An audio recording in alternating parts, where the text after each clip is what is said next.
Салам достор. Иммиграциялык виза алуу үчүн АКШ элчилигине интервьюга барган жатасызбы?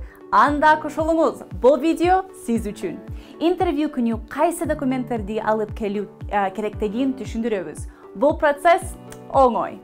Биринчиден, негизи иммиграциялык виза Америка Кошмо Штаттарында туруктуу жашоону каалаган адамдарга берилет. Көбүнчө иммиграциялык визалар Америкага көчүп баруу үчүн туугандары петиция жөнөткөн талапкерлерге берилет.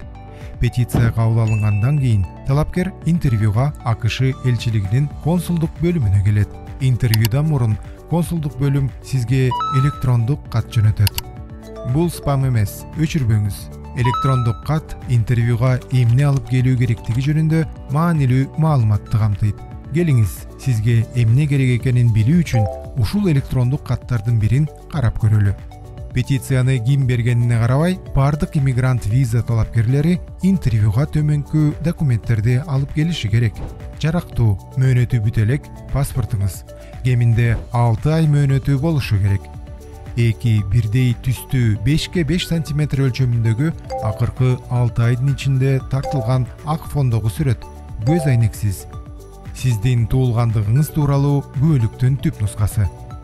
Кылмыш жоопкерчилигине тартылбагандыгы жана соттолбогондугу жөнүндөгү тастыктама справканын түп нускасы. Сизге Кыргыз Республикасынан жана 16 жаштан кийин 1 жылдан ашык жашаган ар бир башка өлкөдөн справка керек болот.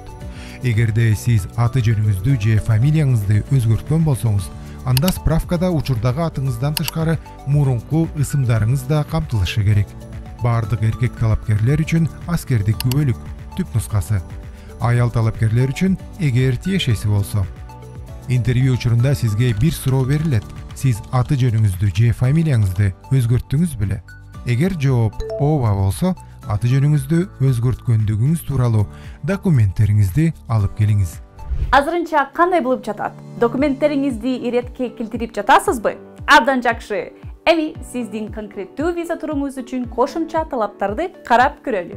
Эгер сиздин жубайыңыз же жолдошуңуз сизге петиция тапшырган болсо, сиз төмөнкүлөрдү алып келишиңиз керек.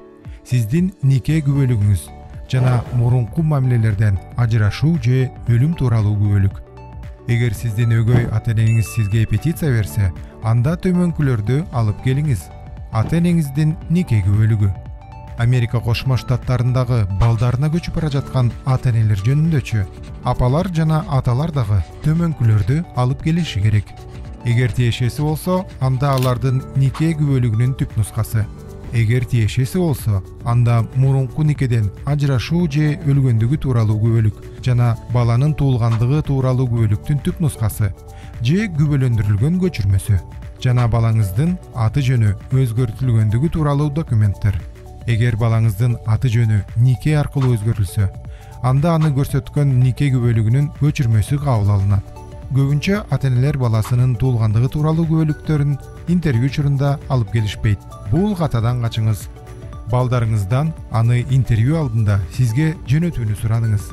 Же балдар муну ата-энелериңизге жөнөткүлө.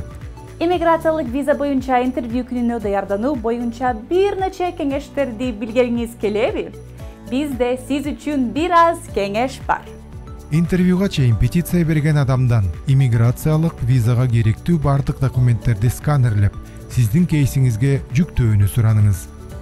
Салык документтерин, колдоо көрсөткөндүгү тууралуу далилдерди алдын ала кейсиңизге сканерлеп жүктөө мүмкүн. Сиз интервьюңузга ошол документтерди алып келүүңүздүн кереги жок. Медициналык текшерүүлөр интервьюга чейин жок дегенде 4 жума мурун пландаштырылышы керек. Анализдерди тапшыргандан кийин жыйынтыктары түздөн-түз консулдук бөлүмгө жөнөтүлөт. Котормолор сизди тынчсыздандырабы? Документтериңиз кыргыз же орус тилдеринде болсо, котормолор талап кылынбайт. Документтер башка тилде болсо, ошондо гана англис тилине котормолорду беришиңиз керек. Бул албетте көп маалымат. Бирок, алдын ала даярдануу консулдук бөлүмгө виза арызыңызды тезирээк карап чыгууга жардам берет. Жана сиз АКШга саякаттап, жакындарыңыз менен тезирээк жолугуша аласыз. Дагы сурооңуз болсо, bishkekiv@state.gov дарегине жазыңыз. Көрүшкөнчө.